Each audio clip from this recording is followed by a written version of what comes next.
I let a man move into my house because I needed help paying the mortgage. And that decision is the reason my daughter is dead. I found him through a local listing, and he seemed quiet, steady, and employed at a warehouse across town. So I agreed to rent him the spare bedroom without thinking I was putting my child in danger. At first, he kept to himself, paid on time, and left early for work. And I told myself I had made a practical, responsible choice for our small family. During the second week, he started being home during hours he claimed he was working. And when I asked about it, he said shifts had changed and laughed it off while standing too close in the kitchen. I began noticing small things moved around the house, like the baby monitor unplugged and the back door locked from the inside when I clearly remembered leaving it open for air. One night, I came home from the grocery store and found the chain on the front door fastened from the inside, and he opened it after a long pause, saying he thought I was asleep upstairs. I told him not to lock me out of my own house again, and he apologized in a calm voice that did not match the tight look in his eyes. A few days later, he offered to fix a loose hinge in my daughter's room. And when I walked in unexpectedly, he was standing beside her bed, watching her sleep instead of working on the door. He said he was checking the window for drafts, and I told him firmly that he was never to enter her room without me present. And that was the first time his face went completely blank.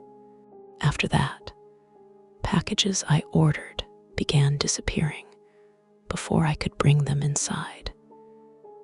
And he always claimed he had not seen them, even though I later found torn cardboard in the outside trash bin. He started parking his car directly behind mine in the driveway. And when I asked him to move it so I could leave early for work, he said he would handle the morning school drop-off instead. I refused, and that night I heard footsteps outside my bedroom door long after midnight, followed by the soft click of the handle being tested. The next morning, the spare key I kept in the kitchen drawer was gone, and when I asked him about it, he smiled and said I probably misplaced it, like everything else. I changed the locks that weekend, and when I returned from the hardware store, he was sitting at the dining table, holding the new key I had not yet given him. He told me I must have dropped it in the hallway, and I knew then he had been watching me more closely than I realized. I told him he had 30 days to move out, and he nodded without arguing, which frightened me more than if he had shouted. That night, the power in the house shut off at the breaker, and when I went to the basement, I found him standing in the dark beside the panel, saying he was checking a noise. I ordered him upstairs and restored the power, and I slept with my daughter in my bed with a chair wedged under the door handle.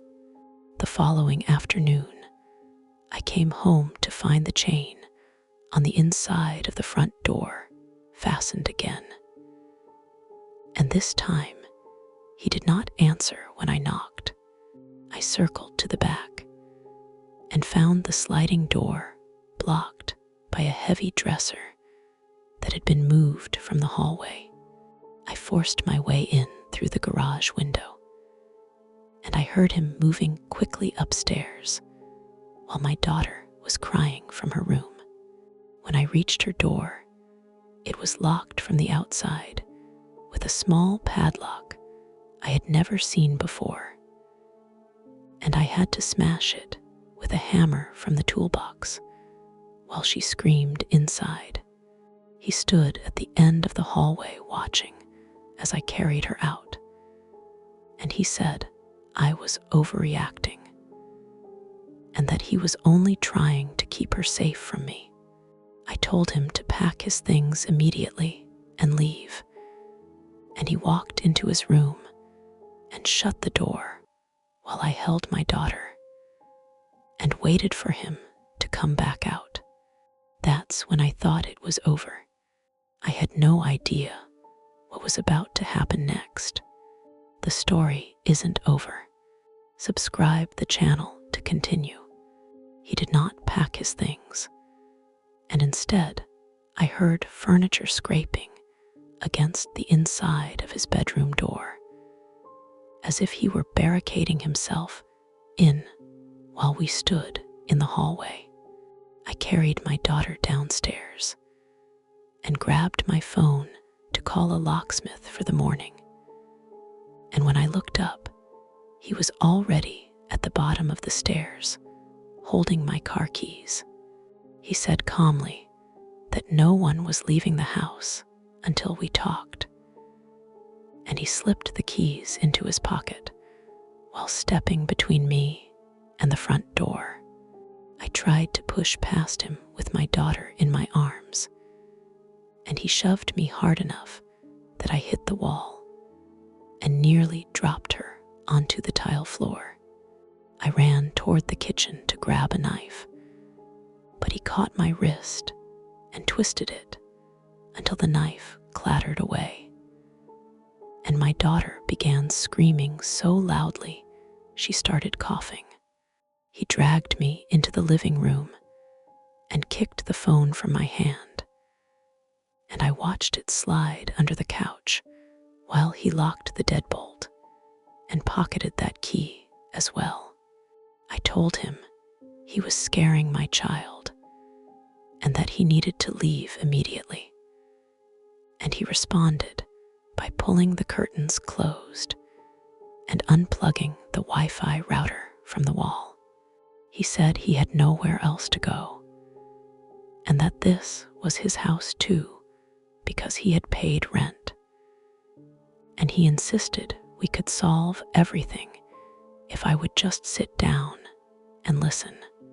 I refused and moved toward the staircase to get upstairs, where the bathroom window opened wide enough for me to climb out, and he grabbed the back of my shirt and yanked me down onto the steps. My daughter slipped from my arms onto the carpeted landing, and she cried out as she struck the edge of the step with the side of her head.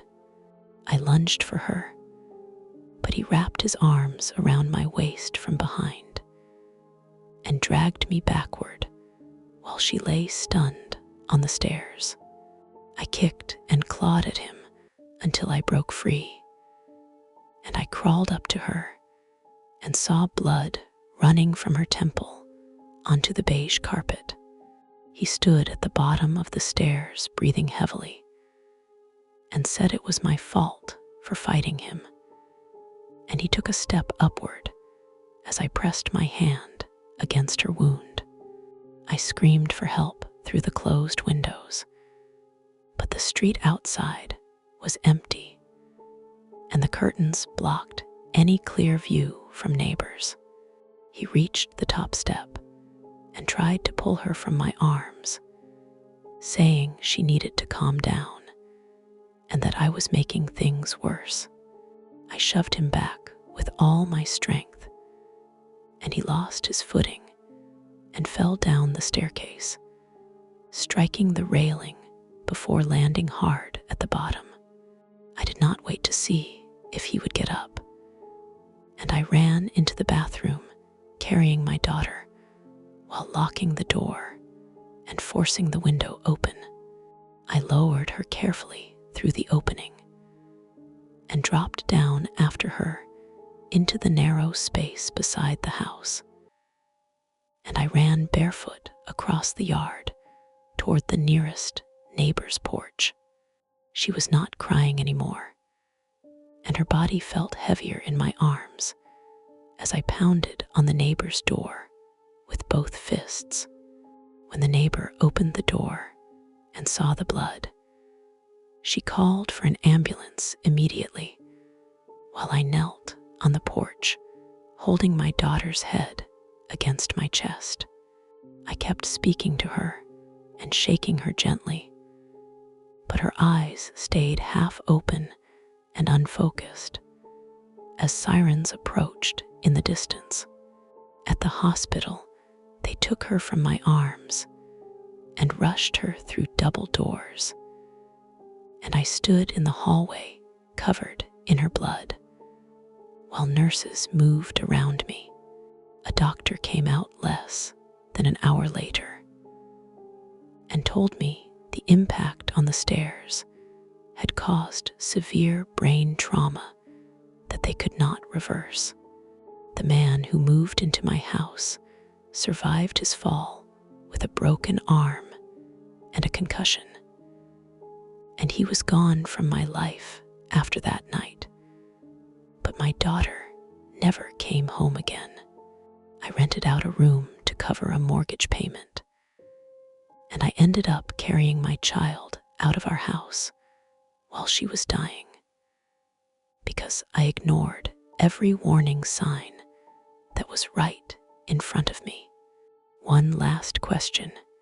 If you were in her place at that moment, would you have done the same? Be honest. What does her choice deserve out of 10? Subscribe now.